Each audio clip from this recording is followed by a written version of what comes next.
Bonjour à tous, bienvenue sur le podcast quasi mensuel de la cellule dédié au suspense avec la convention Eclipse qui a organisé cette table ronde. Netza, ça va? T'es avec nous? Bah ça va bien, ouais. Attention à ton micro pour nos auditeurs. Voilà, là, tu es au bout de la pièce. Voilà, tu t'es rapproché d'eux. Merci. Picatoulou est avec nous également, comme l'année dernière. Cette même table ronde. Salut tout le monde. Prêt à parler du suspense? Super motivé. Tu te présentes, rapidos, pour ceux qui ne te connaîtraient pas encore? Ok, donc moi c'est Thomas Munier, alias Picatoulou, sur les divers forums que je fréquente, tels Terres étranges et Antonio Bay. Donc je suis l'auteur du jeu de rôle amateur Milvaux, qui est un jeu de rôle post-apocalyptique, forestier et sludgecore, qui se joue avec le système de sombre, la peur comme au cinéma, dont Johan à mes côtés pourra vous parler plus en détail. Je suis aussi, mais c'est plus anecdotique, je suis aussi auteur de quelques soirées enquête, donc c'est aussi pour ça que le sujet m'intéresse. Voilà, je passe la main à Johan. Et je suis au CNRS. Johan, à toi, la main. Bonjour, donc moi je suis Johan Scipion. Et comme je suis équipé, je viens avec ma groupie. Podcast enregistré en public, vous l'aurez compris. Donc je suis l'auteur de Sombre, Ouais. un jeu de rôle pour se faire peur comme au cinéma. Ça a l'air de plaire aux femmes aussi. Hein. À fond. Et je suis président de Terres étranges, une association de 1901 qui en fait fédère différentes personnes, dont Pika. D'accord. Et voilà, j'aime les jeux d'horreur, j'aime les jeux qui font peur. Et donc le suspense, c'est un thème absolument merveilleux pour toi. Oh bah c'est super. Tu penses que tu vas C'est pouvoir super. Je suis follement emballé. Nous sommes également avec Bartab. Bartab, ça va? Bonsoir. Alors, quel est ton cheval de bataille à toi? Pourquoi participer sur le suspense? Très honnêtement, Ouais. parce qu'on m'a mis un flingue sur la tête et on m'a dit viens donc participer à ce podcast. Ça c'est du suspense. Ça, c'est du suspense. Ça, n'est-ce c'est le pas suspense. Non, pourquoi pas, après tout. Hmm. Je me suis dit que tant qu'à faire du suspense, autant rajouter un élément comique. Hmm. et puis, donc me voilà, quoi. Non. En tout cas, je te vois souvent discuter sur Casus Belli, qui est un forum que tu fréquentes pas mal. Casus No, on va dire. En fait, initialement, je suis du Panda. Ouais. Quand le Panda a décidé d'héberger Cassius No parce qu'il D'accord. s'est retrouvé un petit peu à la porte de l'hébergeur, c'est vrai qu'effectivement les pandas ont un petit peu émigré sur Cassius No, alors que c'est pas du tout le cas à l'inverse. Ouais.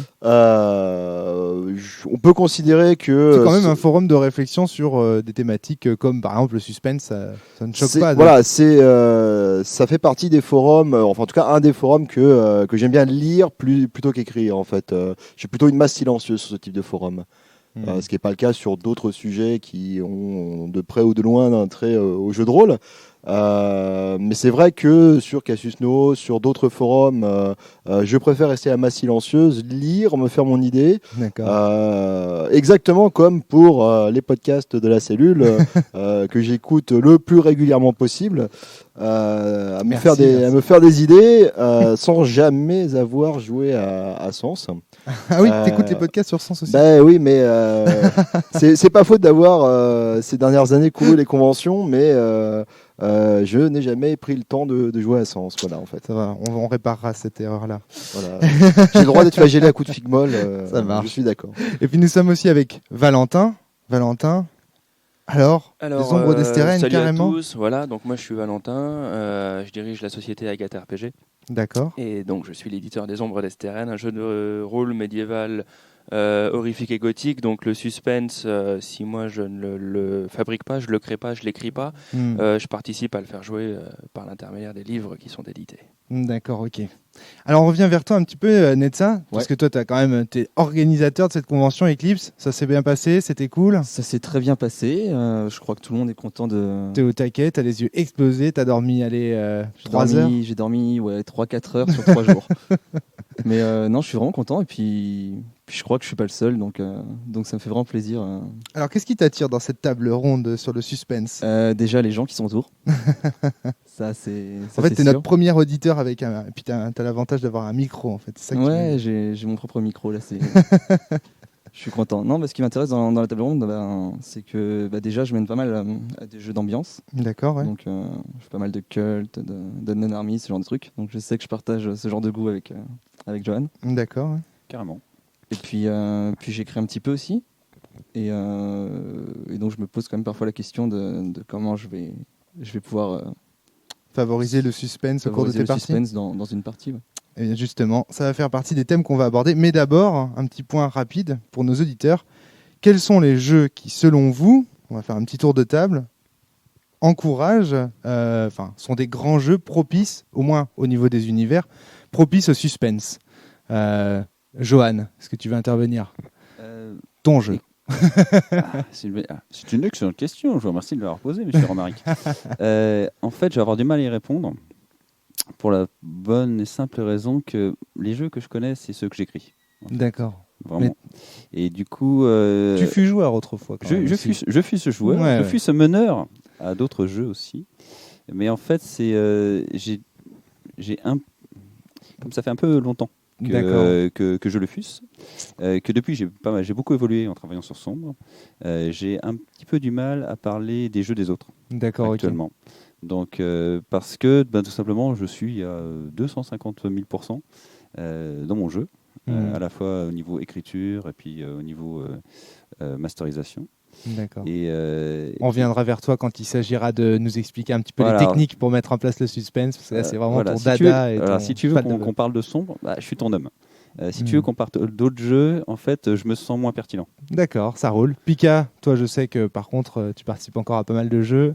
Quels sont les univers qui, selon toi, sont propices au suspense? Alors, en fait, moi, je pense, déjà pour te prévenir, hein, histoire que voilà, tu seras Tout le bien monde essaye assis, de me hein, prévenir que... pour vous prévenir tous, moi, je pense que je vais poser la même question pendant tout le podcast, c'est quoi le suspense, quoi, hein? Qu'est-ce que c'est? Ouais. Surtout en jeu de rôle. Est-ce que ça existe seulement? Et du coup, moi, quand on me dit suspense, tu vois, en fait, je pense pas horreur. Je me demande même si on n'est pas, nous invités, Johan et moi, est-ce qu'on serait même pas un peu hors sujet? Mhm. Pour moi, je pense à Hitchcock, en fait. Le suspense, pour moi, c'est ça, quoi. Ouais. Et du coup, est-ce qu'il y a des jeux Hitchcockiens, des jeux de rôle Hitchcockiens?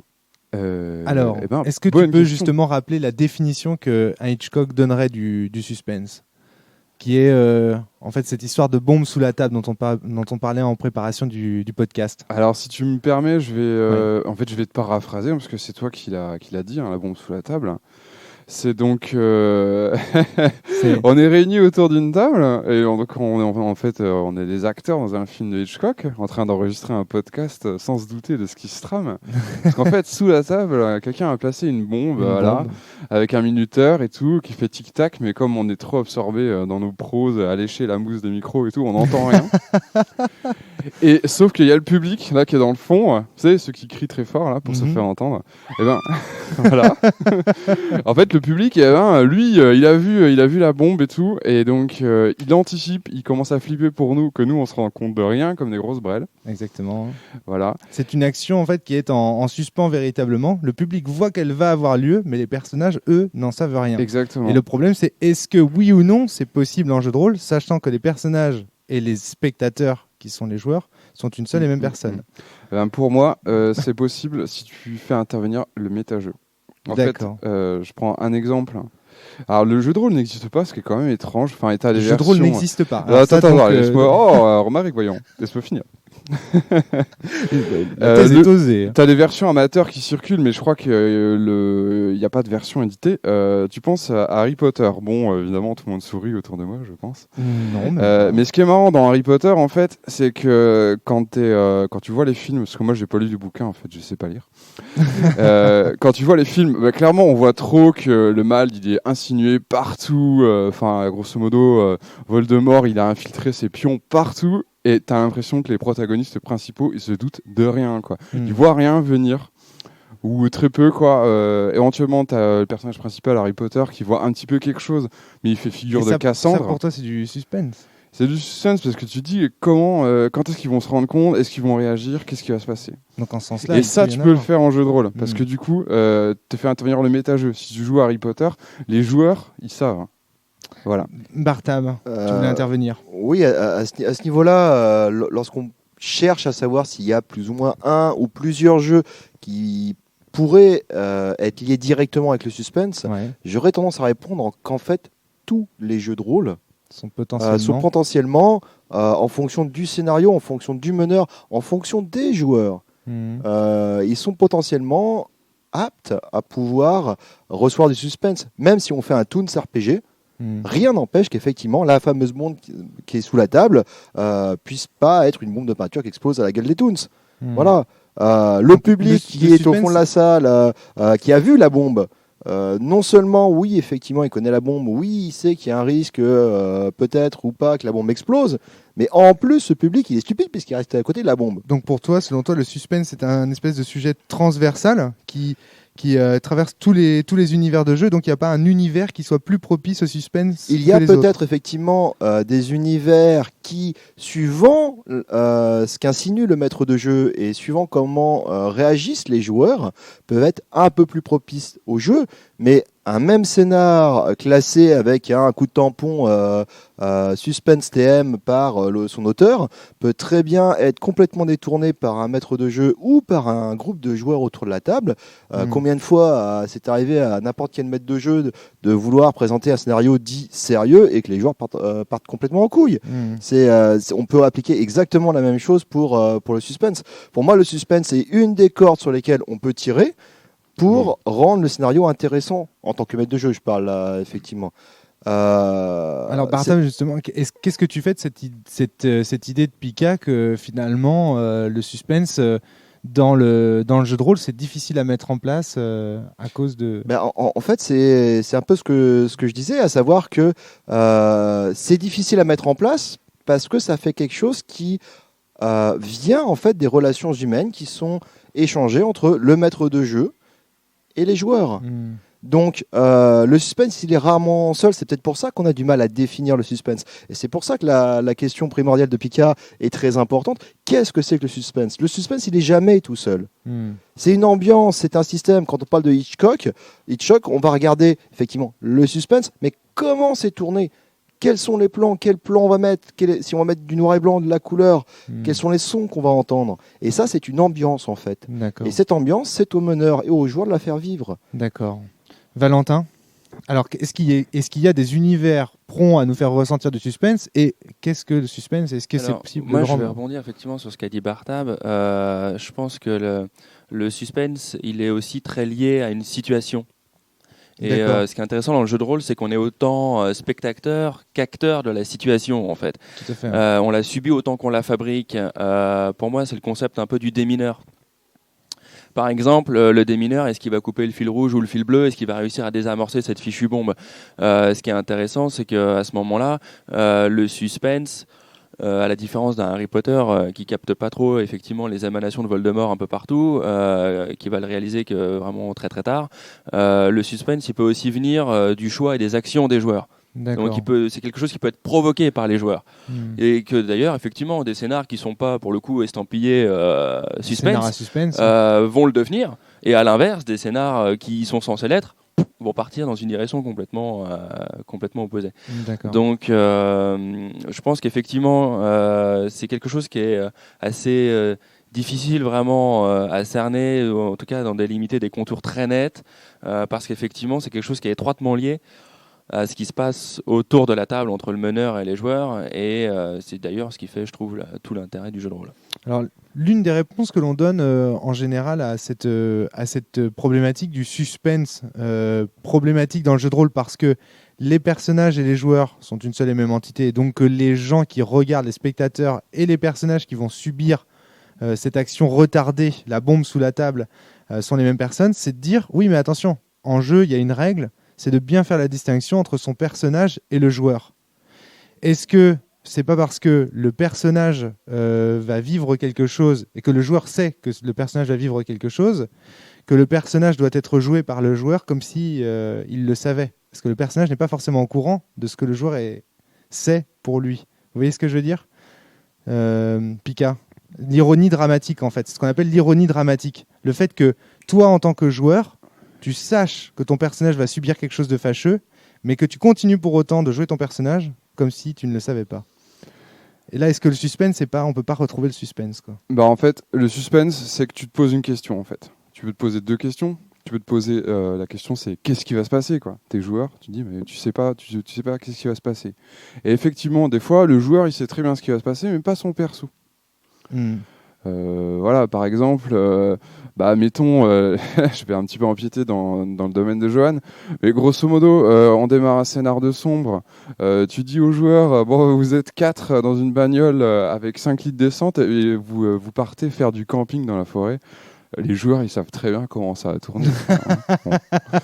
Oui, surtout si tu joues avec Johan en face de toi. Hein. Ça, c'est oui, d'accord. Voilà, mais en fait, tu sais par contre, la question que tu vas te poser, c'est comment ça va se passer, quoi. Est-ce que là, tu penses que les joueurs ressentent du suspense quand on part avec la voiture et qu'il y a Johan Scipion qui est en face de nous? Bah ouais, déjà, bon, je leur conseille de changer de table, hein, il vaut mieux, pour la sécurité. C'est le genre de maître de jeu qui cherche des victimes et pas des joueurs. Mais grosso modo, t'es là dans ta bagnole, tu pars vers la forêt, tes persos, en fait, ils sont censés faire un pur week-end entre potes et tout, mais les joueurs, ils savent qu'en fait, ça va très mal se finir. Sauf qu'ils savent pas encore comment ça va finir, sur quoi ils vont tomber. C'est ça le principal, c'est qu'est-ce qu'il y a dans la boîte de chocolat, en fait. Et ça, pour toi, c'est du suspense. Bah ouais, c'est ça, quoi. Tu penses? L'idée, c'est t'as la petite goutte de sueur parce que tu dis, attends, comment ça va arriver? Est-ce que ça va arriver vite? Est-ce que ça va arriver lentement? Donc, est-ce que je vais m'en sortir? Mystère. Netta, tu voulais intervenir? Parce que je te vais lever ton micro. Non, j'avais le micro en l'air comme ça, mais... Bartab. En fait, toujours pour rebondir sur ce que vient de dire Pika, c'est le deuxième effet qui se coule. Au fur et à mesure de la discussion, moi j'y ai pas pensé quand je suis arrivé autour de cette table, mais on est en train de s'apercevoir qu'il y a deux effets suspense. Il y a le suspense pour le personnage et le suspense pour les joueurs. Tout à fait. Je suis en train de me faire la même réflexion. Et bon, j'y ai pas plus réfléchi comme ça, donc les mots me sortent directement de la tête. C'est le but du podcast. C'est un peu le but du podcast, j'ai bien compris. Ouais. Il est clair que pour moi, en tant que meneur, si je peux donner l'impression à mes joueurs, je dis bien aux joueurs, pas aux personnages, qui sont dans un état où il y a une espèce d'anxiété, une espèce effectivement, des questions qui se posent, du suspense, quel que soit le jeu, et pour tout et n'importe quoi. Donc là, le suspense des joueurs, on est d'accord. Le suspense des joueurs, c'est vrai que c'est, j'allais dire jouissif, pas forcément, mais le but d'un maître de jeu reste, parfois, dans certains jeux, de faire ressentir des émotions à ses joueurs. Voilà, au moins je crée quelque chose que les joueurs apprécient ou pas. Voilà, mais je crée quelque chose, je crée une osmose, et on peut autour de toutes ces émotions, parce qu'il n'y a pas que celle-ci, autour de toutes les émotions que distribue une partie de jeu de rôle, créer quelque chose. Si après on part du suspense pur et dur, à savoir ce scénario-là, c'est du suspense parce que les personnages se trouvent dans une ambiance type suspense TM avec le coup de tampon à la Hitchcock, je reviens sur ce que je disais tout à l'heure, à savoir que n'importe quel maître de jeu peut dévoyer ça. D'accord. Voire même n'importe quelle bande de joueurs qui prennent pas le bon chemin malgré qu'il y avait le panneau lumineux qui clignote en disant le scénario par ici, qui vont par là. Voilà, c'est alors effectivement, encore une fois, on retombe sur la question de base du début du podcast de Pika, c'est le suspense. Est-ce qu'on le définit pour les personnages, pour les joueurs? Y a-t-il réellement en fait une définition pour le suspense? Je me souviens d'un petit cas personnel où on faisait du Saint Seiya RPG, on adorait ça, les Chevaliers Zodiac, et moi je prenais un malin plaisir en tant que maître de jeu à la fin de chaque scénar de faire terminer le scénar sur un coup de théâtre ou un événement, vous savez, comme à la fin des mangas où ils finissent toujours par un truc. Là il y a du suspense pour les deux, je pense, à la fois pour les joueurs. Je suis même pas sûr que ce soit du suspense, à la rigueur c'est un cliffhanger. Ouais, d'accord, ok. Voilà. Là, je sais pas. Voilà. Encore une fois, on est sur une problématique de définition. Le suspense, qu'est-ce que c'est? On a la chance d'avoir cette année encore Johan à côté de nous. Il me semble, mais tu pourras probablement me contredire si je me trompe, que Sombre, c'est d'abord un jeu d'horreur avant d'être un jeu de suspense. Johan. Alors, ouais, c'est un jeu d'horreur, bien sûr. Mais en fait, c'est pas incompatible. Non, mais voilà, mon idée, elle est celle-ci, c'est qu'il n'y a pas un scénario qui est forcément suspense. Il n'y a pas un scénario qui soit forcément horreur. Encore que ce serait difficile de le faire dévier de cette définition. Malgré tout, c'est l'ensemble des choses et la réaction du public qui peuvent être les joueurs vis-à-vis du meneur qui serait le narrateur qui va entraîner que oui ou non les personnages ou les joueurs aient une sensation de suspense. Je me pose des questions. Johan, horreur et suspense ne sont pas incompatibles. Non, en fait, moi je suis hyper d'accord avec ce qu'a dit Pika. D'accord. Et ça tombe bien parce qu'on bosse ensemble Ouais. et qu'on mène le même jeu.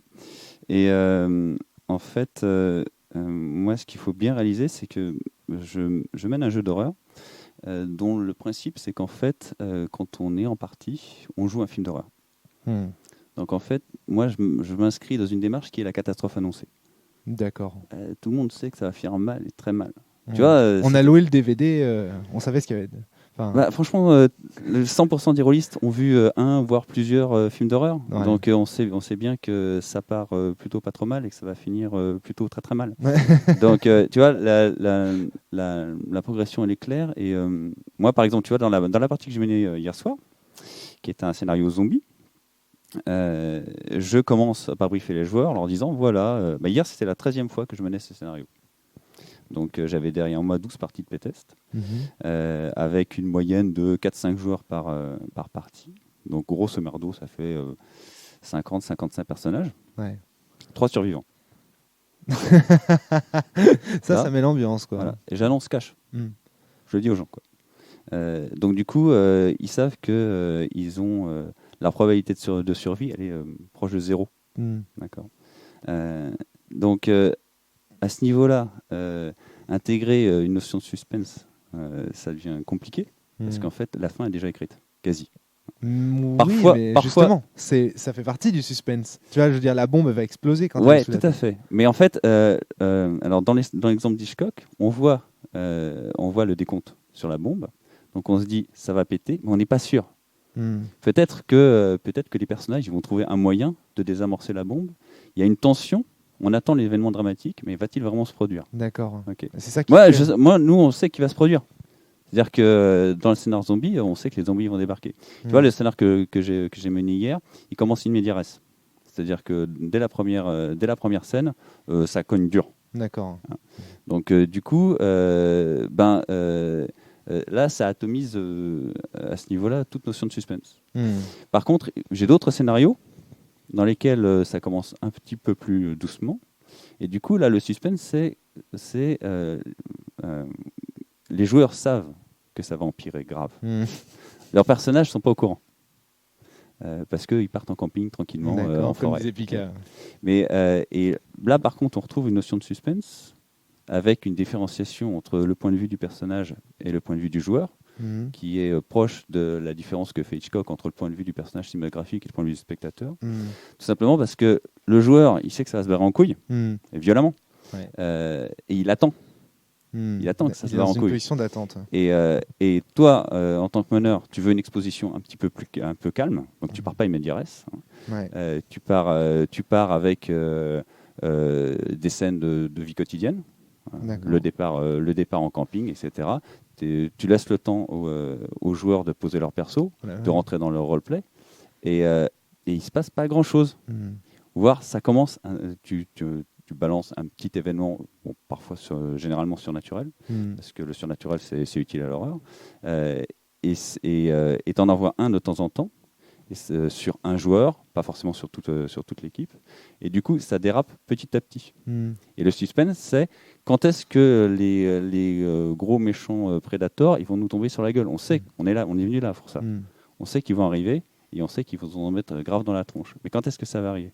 Et puis bon, quand on voit quand tu vois que ça marche, tu fais durer un peu. Ça m'est arrivé dans un scénar semi-improvisé il y a 2 semaines. Là, du coup, j'ai improvisé le scénar à mesure qu'on le jouait, sur un setting créé par les joueurs, en fait. Et du coup, comme j'ai vu, et je suis parti comme ça, je suis pas parti medias res, parce que le scénar n'était pas suffisamment préparé pour que je me le permette. Donc, je suis parti sur des scènes très calmes au départ, avec des petits événements surnaturels. Et quand j'ai vu que les joueurs accrochaient, j'ai fait durer un petit peu cette phase. Parce que tu sentais qu'ils jouissaient de cette phase où... Je sentais que la tension montait. D'accord. Un petit peu. Et pour que cette montée en tension soit efficace, j'ai retardé... Alors là, les joueurs avaient choisi comme antagoniste des ghouls. Donc j'ai retardé autant que possible l'arrivée des ghouls. pour que je puisse distiller des petits éléments de peur au début du truc.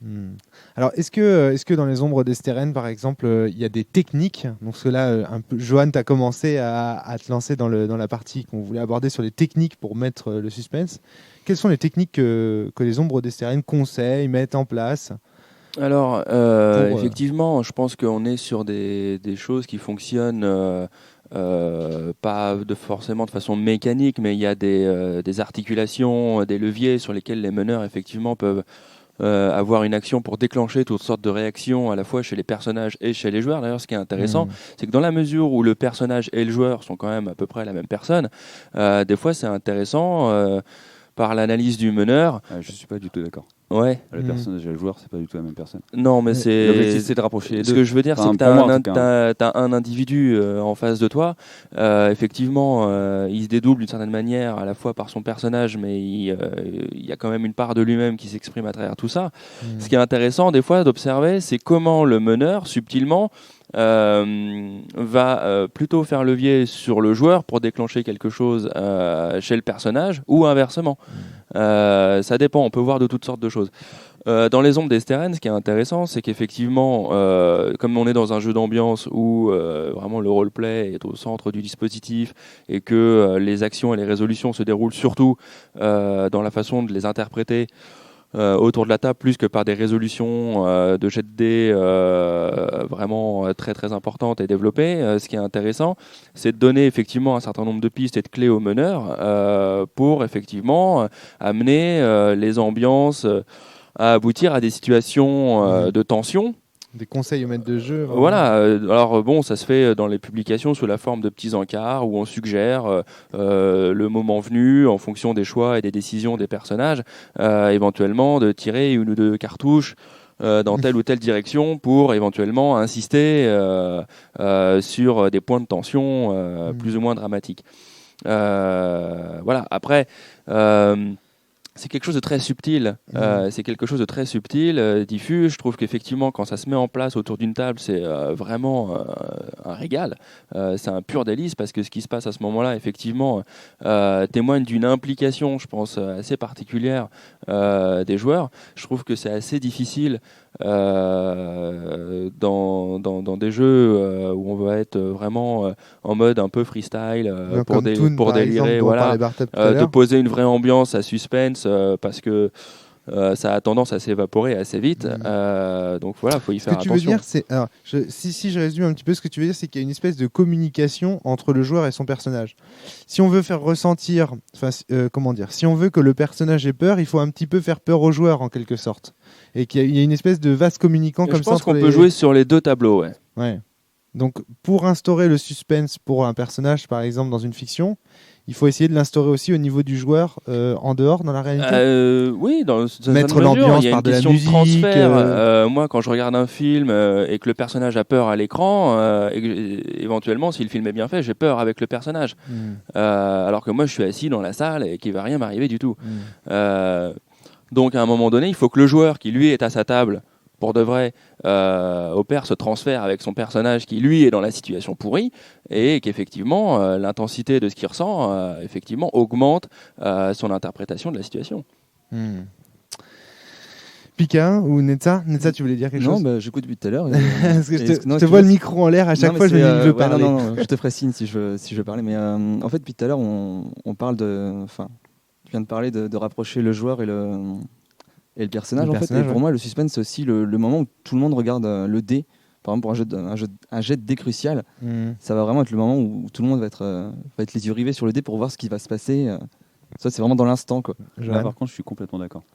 Donc, le jet de dé, ça, c'est du suspense de joueur, en fait. C'est le joueur qui... Oui, c'est le joueur, mais c'est... On se dit, ah là là, qu'est-ce qui va se passer pour ce personnage, sachant qu'en fonction du résultat du dé...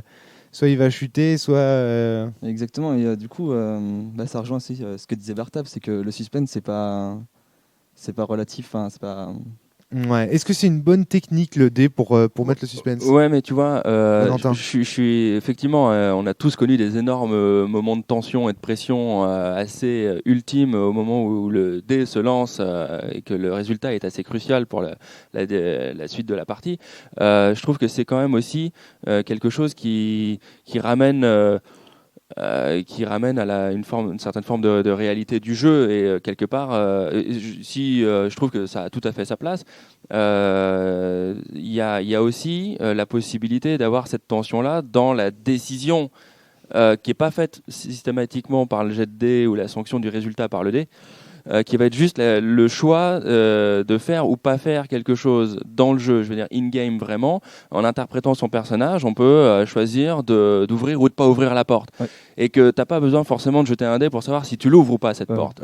C'est en toi, tu le joues ou pas. Et là, il y a une vraie tension, il y a un vrai suspense aussi. Je parle de dés, hein, mais j'utilise j'utilise assez peu les dés en fait. Donc, en réussissant à combiner quelque chose qui fonctionne avec les deux, c'est-à-dire que le dé et l'interprétation vraiment s'organisent de manière équilibrée, je trouve qu'on arrive à quelque chose qui vraiment fonctionne très très bien. Johan, moi je trouve qu'on confond tout là. D'accord. Faut être clair. Remets l'ordre. Je suis d'accord. Moi, le suspense, c'est l'attente. Et moi, je suis d'accord avec NASA. C'est-à-dire que l'intérêt du dé, c'est que ça crée une attente.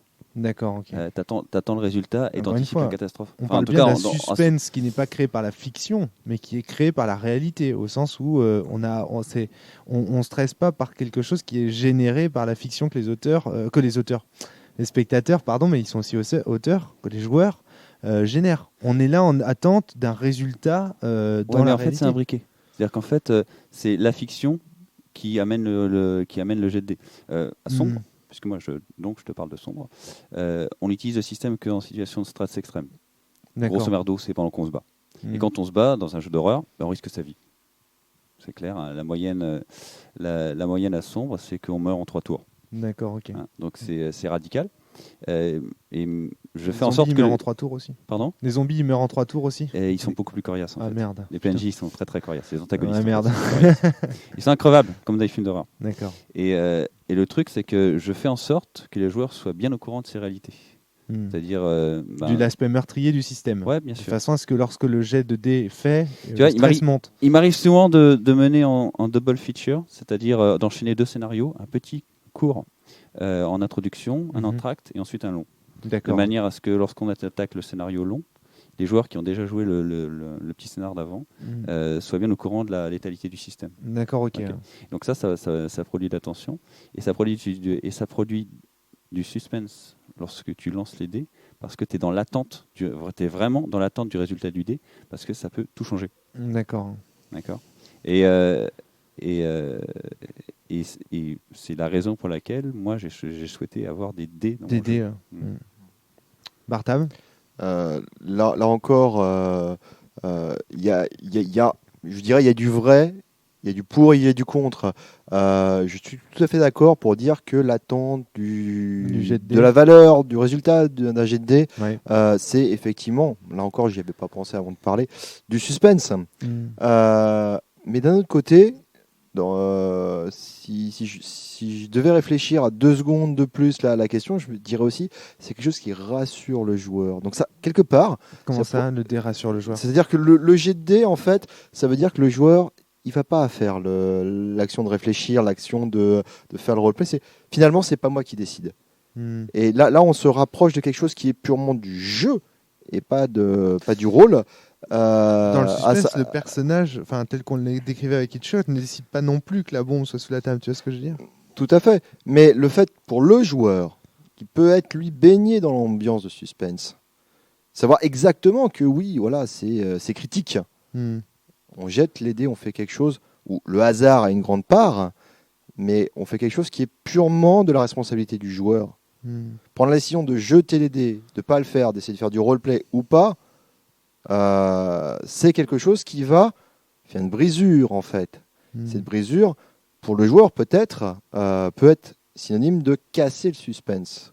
D'accord. Je ne tiens pas du tout à relancer un débat avec ou sans dé, roleplay ou dé. Est-ce que le dé brise l'ambiance en fait et brise du coup le suspense ? Non, justement, c'est ce que je suis en train de dire. Je ne veux pas du tout relancer ce débat. Je suis une personne qui, moi, utilise énormément les dés, y compris y compris pour des actions qui peuvent être Alors, complètement dans ce cas-là, ce que tu stupides. veux dire, c'est que le lancer du dé, non pas des contre-immersifs, mais désamorce en fait la tension que le suspense mettait en place. Il peut avoir cette option. Moi, il m'arrive des fois de demander à mes joueurs de lancer un dé pour ouvrir une porte. En règle générale, pour eux, indirectement, ça leur fait une petite clochette dans la tête, surtout quand ils me connaissent bien. C'est s'ils me demandent de faire un jet de dé pour ouvrir une porte, alors que d'habitude on le fait pas, c'est que là doit y avoir quelque chose. D'accord. Ah, tu crées bien du suspense avec ton dé. Alors, Pika. On crée du suspense, mais on désame dans l'attente. C'est une action qui est physique, qui est réelle, qui peut désamorcer l'ambiance. Je voyais Valentin qui réagissait. Valentin ? Non, oui. Je trouvais ça artificiel. En fait, non. On a un système aussi de résolution, en particulier des combats dans STRN, qui est assez létal et expéditif de la même manière, qui met tout de suite les joueurs dans l'ambiance, dans le fait qu'il va vraiment falloir peser ses choix et ses décisions, surtout quand il va falloir effectivement passer aux armes. Après, à partir du moment où le postulat, tout le monde l'a intégré, l'a assimilé et l'a digéré, c'est vrai que le suspense, il est latent. Il est latent dans la mesure où il va se révéler plus ou moins selon les décisions, les situations et le déroulement de la partie. Mais en fait, il est relativement permanent. En tout cas, dans l'ambiance d'Esteren, c'est quelque chose qui est vraiment sous-jacent et que les personnages intègrent même en eux dans une sorte de fragilité qui les amène parfois à reconsidérer certaines de leurs convictions ou de leurs choix profonds. C'est quelque chose, effectivement, qui est tout le temps suspendu et on ne sait pas trop à quel moment ça va s'abattre sur eux et quelles vont être les conséquences pour eux, quoi. Pika ? Non ? Alors, ouais, si, ça fait un petit moment que je veux parler, mais je voulais un peu écouter tout le monde d'abord. Ouais. En fait, pour rebondir un petit peu sur ce que tu viens de dire, Valentin, ce qui est important dans le suspense, en fait, ça vaut pas le coup si tu fais monter la température dans la marmite. De toute façon, il y a un moment, il faut que ça pète, quoi. Si ça pète pas, ou s'il n'y a pas une énorme probabilité que ça pète, ça n'a pas d'intérêt. Et en fait, là, il y a eu un petit débat un petit peu passionné sur est-ce que les dés, c'est utile pour ça et tout. Je pense en fait que pour moi, tous les artifices sont bons à prendre, hein, que ce soit au niveau du roleplay, au niveau du système, au niveau du méta-jeu. Pour moi, le méta-jeu, c'est important pour ça. Tous les artifices sont bons à prendre si on veut créer du suspense. Et en fait, le suspense, principalement, il va résider dans la perte de contrôle. C'est-à-dire qu'il faut que la tablée sente que le contrôle de la partie peut lui échapper. Ouais. Parce qu'en fait, il faut savoir que le jeu de rôle, même si... Alors, en quel sens précise bien ta pensée. Ben voilà, alors je t'explique. Ouais. En fait, il y a beaucoup de tablés de jeux de rôle. Qu'en fait, quand tu fais du jeu de rôle pulp, quand tu fais du jeu de rôle d'action, il y a beaucoup de tablés de jeux de rôle où en fait les choses sont hyper contrôlées. C'est-à-dire que le joueur, il sait que le MJ, quand même, il va sauver son personnage, sauf s'il fait vraiment une énorme connerie.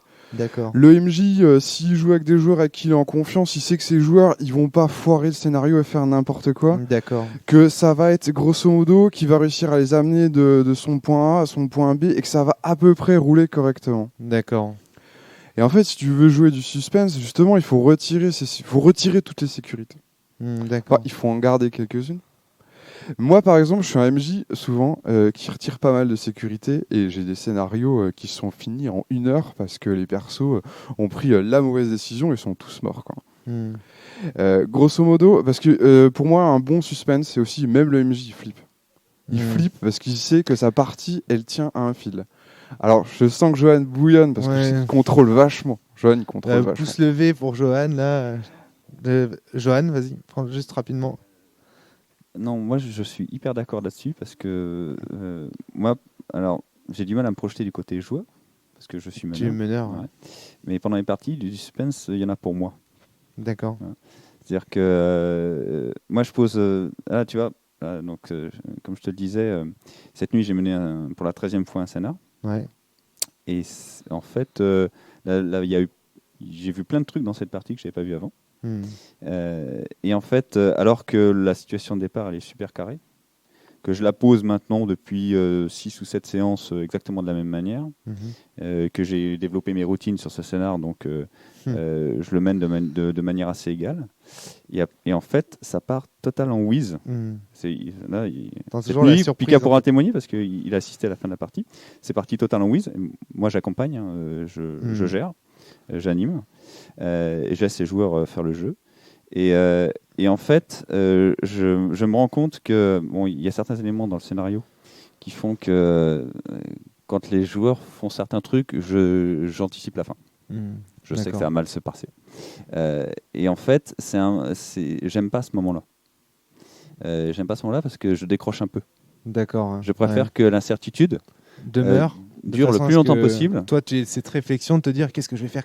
Parce que moi, parce que tu vois, ça me maintient dans la partie. Ouais, en tant qu'improvisateur, je connais ça par cœur. Je suis plus dans le jeu, je suis plus présent, je suis plus réactif. J'ai les neurones qui fonctionnent plus vite et c'est plus fun.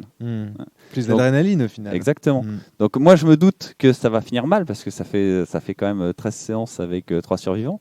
Donc je me doute que ça va finir très mal. Mais tant que l'incertitude demeure, tant que je suis dans l'attente de la fin sans savoir exactement si la catastrophe, si la bombe va péter, pour moi, ça reste super fun, ça reste super vivant. Et au bout de 13 séances, je ne suis pas lassé de mener le scénar parce que tant que j'ai ce truc-là. Si après, dans le cours du scénario, généralement ça arrive entre les 2/3 et les 3/4 de la partie, si les joueurs font certaines actions, moi je peux pas raconter de manière plus précise parce que je crierai le scénar. S'ils font certaines actions qui, du coup, annulent toutes leurs chances de survie, où je sais que ça tombe brutalement à 0. Je reste dans la partie si tu veux. C'est-à-dire que j'assume mon rôle de meneur jusqu'à la fin, etc. Et je leur laisse pas paraître que c'est mort. Mais je le sais, et du coup pour moi ça devient nettement moins intéressant. Là, je me pose aussi une question, c'est-à-dire jusqu'où le stress aussi s'applique au meneur de jeu, c'est-à-dire que lui, puisqu'il connaît en fait les enjeux de son Pika. Non, tu voulais. Excuse-moi, je t'ai interrompu. Finis donc ta phrase et je pense que j'essaierai de te répondre. En fait. Jusqu'où en fait le suspense ne s'adresse qu'au meneur de jeu parce que lui, il sait les dangers qui guettent les personnages et les personnages, eux, n'en savent rien. En fait, quand on regarde la situation qu'a le meneur de jeu, c'est lui qui ressent le suspense Hitchcockien. C'est lui qui sait les dangers alors que les personnages, eux, ne les connaissent pas. Donc le suspense, en fait, ne s'appliquerait qu'au meneur, Pika. Je pense que c'est important pour que la partie soit cool, que tout le monde en fait produise du suspense. C'est-à-dire, moi je fais des actions. Mais pour ça, il faut que le joueur ait un vrai pouvoir créateur sur le scénario. Qu'il y ait des trucs que le joueur ait prévus, de toute façon, lui connaisse, de manière à ce qu'il voit les personnages en fait. Le simple fait que le joueur ait un personnage, c'est un pouvoir créateur immense, quoi. Parce qu'un personnage, ça peut faire beaucoup de choses, et surtout des bêtises. Johan. En fait, le souci, le fond du truc, c'est pas tellement qu'il faut que le personnage ait un pouvoir créateur, c'est qu'en fait, il faut que le meneur soit, je pense, suffisamment disponible et ouvert pour être réactif aux initiatives des joueurs. D'accord. C'est ça le truc. C'est qu'en fait, dans le scénar zombie que j'ai joué hier, je pose la situation de départ et j'attends de voir.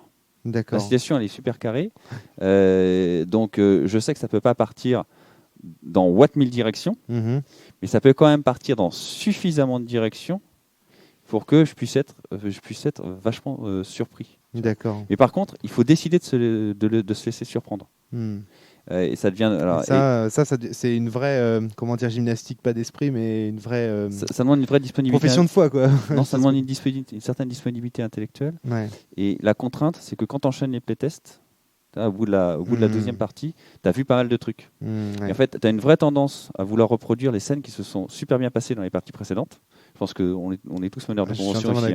Donc, on a tous mené à de nombreuses reprises les mêmes scénars. Donc, du coup, tu as une tendance à vouloir. Tu as une super scène dans la partie il y a 2 jours, il y a 2 mois, etc. Tu voudrais qu'elle se reproduise à chaque scénar.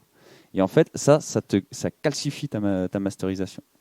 D'accord. Et du coup, les joueurs ont moins d'espace créatif parce que inconsciemment, consciemment ou inconsciemment, en fait, tu les brides, tu les guides. Bien. Voilà.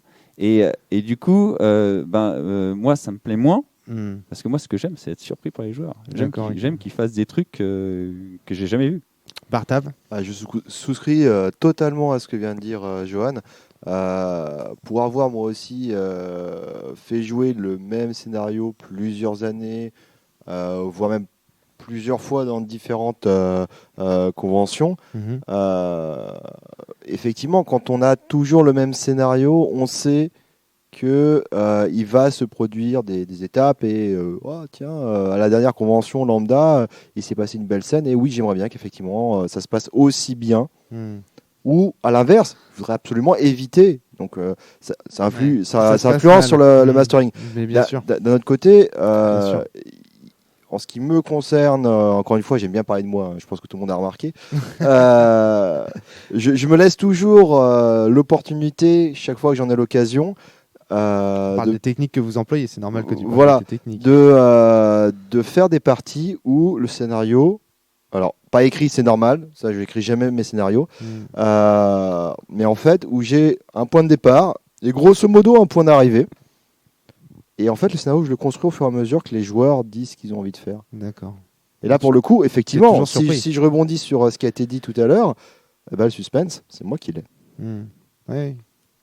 Netta. Non, mais je suis carrément d'accord avec ce que viennent de dire Bartab et Johan. C'est-à-dire que quand moi j'aime bien préparer des scénars en fait où j'ai une bonne situation initiale. Je lance les joueurs sur une trame linéaire et plus on avance, plus ça devient ouvert, plus je laisse de possibilités aux joueurs sans essayer de les brider ou quoi que ce soit. Donc, c'est un bac à sable. La meilleure technique, en fait, j'ai l'impression, si on vous écoute pour l'instant, pour créer le suspense, c'est le scénario bac à sable, où en fait on lâche les joueurs dans une espèce d'univers de tu maîtrises ton environnement, tu maîtrises tes personnages, mais tu laisses les joueurs interagir comme ils veulent avec eux et tu regardes ce qui se passe. Tu sais qu'il y a une bombe à cet endroit-là, mais voilà, tu les vois tourner autour. Putain, ça peut péter à tout moment. Et puis ça peut ne pas péter, ça peut se passer complètement différemment et péter autrement, et ça rendra la partie d'autant plus géniale.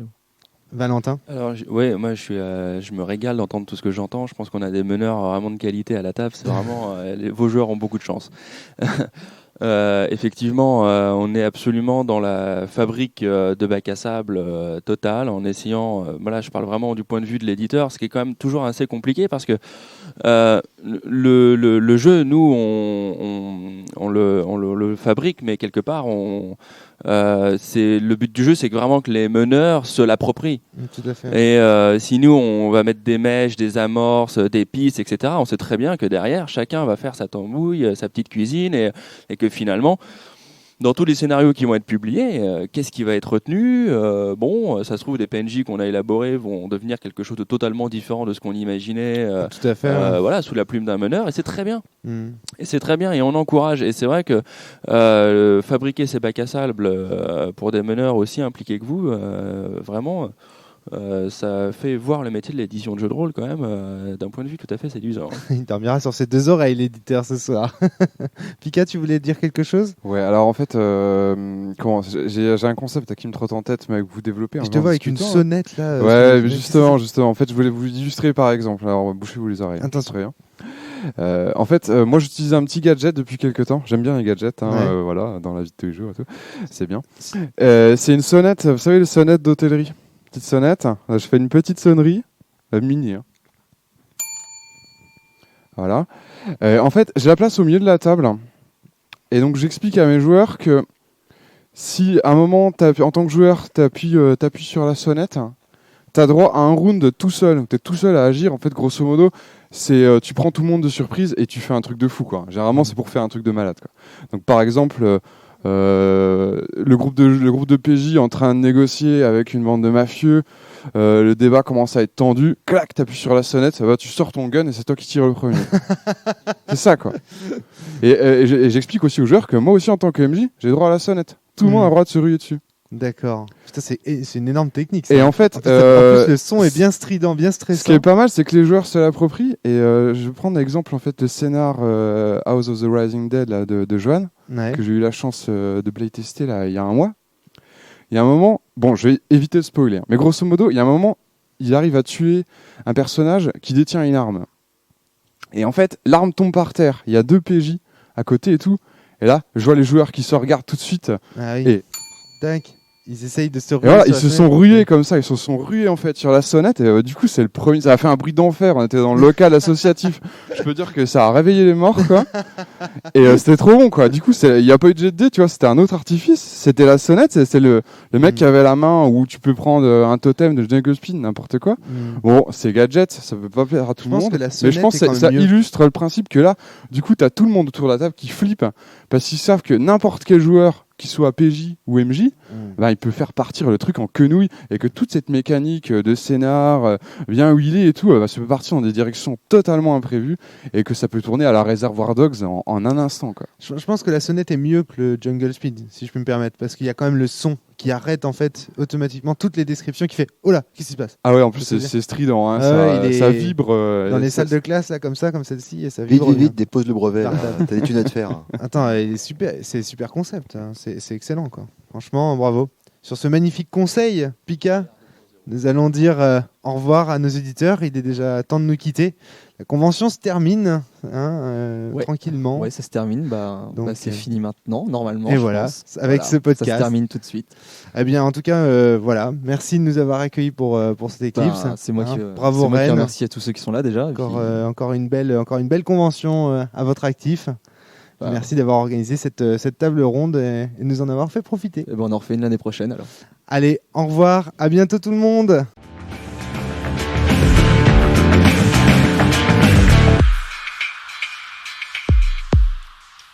Et vous dites même pas au revoir à mes auditeurs. Au revoir. Tu ne me laisses même pas le temps en fait, c'est ça? T'as déjà coupé la machine? Non, même pas. Non, c'est bon, ils t'entendent. Ah, c'est bon. Donc, alors, je suis né il y a 3 ans. Au revoir tout le monde et bon jeu. À bientôt tout le monde. Râlez-moi, jouez plus. La vieille Maxime.